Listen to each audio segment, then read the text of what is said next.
life beyond matter. So within this reality, we are experiencing this reality at a speed of sound, which ultimately resembles matter itself. Within this reality, we understand that consciousness is formed or accumulated within existence, but that existence is the replica of matter.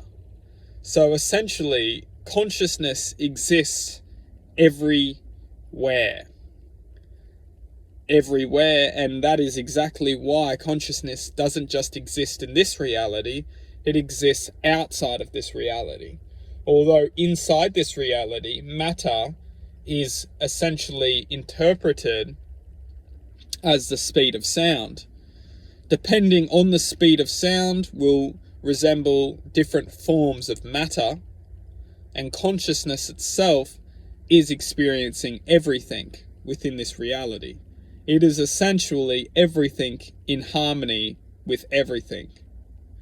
Now, beyond this, we must understand that this existence is a speed of sound. So depending on which wavelengths is existing within the speed of sound will resemble different forms of consciousness. And within these forms of consciousness develop awareness. Within this awareness exists the psyche. And depending on different states or different speeds of sound will resemble different interpretations of existence. And that's where we can start to comprehend where different existences take place.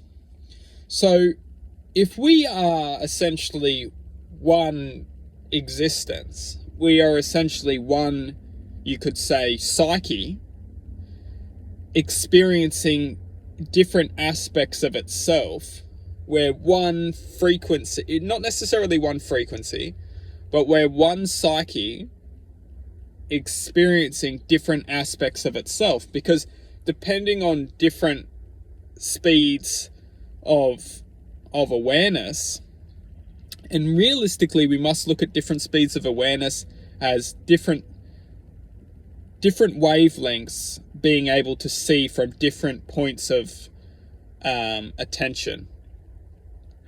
So different speeds of sound will be limited to that state of existence, and depending on that state of existence we'll be able to have an awareness of that degree.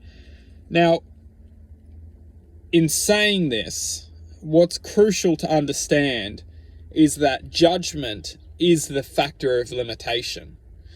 So depending on our state of existence, as long as we choose to judge, we won't be able to raise our frequency, because it's judgment which will actually contain ourselves to that state of existence. As long as we're choosing to judge, we won't be able to move forth in the awareness, because it's that very awareness which we're judging. And that's why this reality is always, literally speaking, it's coding itself, because the only way we move forward is by accepting. And it's when we accept, we move forward, we welcome a different level or different speed of sound to interact with us.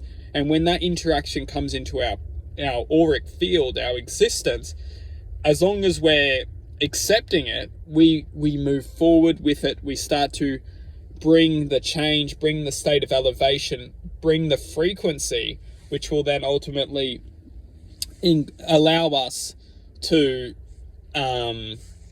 manifest. And as long as we're judging, we're blocking ourselves off from that frequency of change. So we don't need to necessarily get too deep into the creation point, but more so start to comprehend why and how we're not allowing ourselves to elevate and move forward. Because everything is a form of frequency, and our psyche is literally existing within a form of perception, which is ultimately the divine code. So if we want to understand the code, we must learn to accept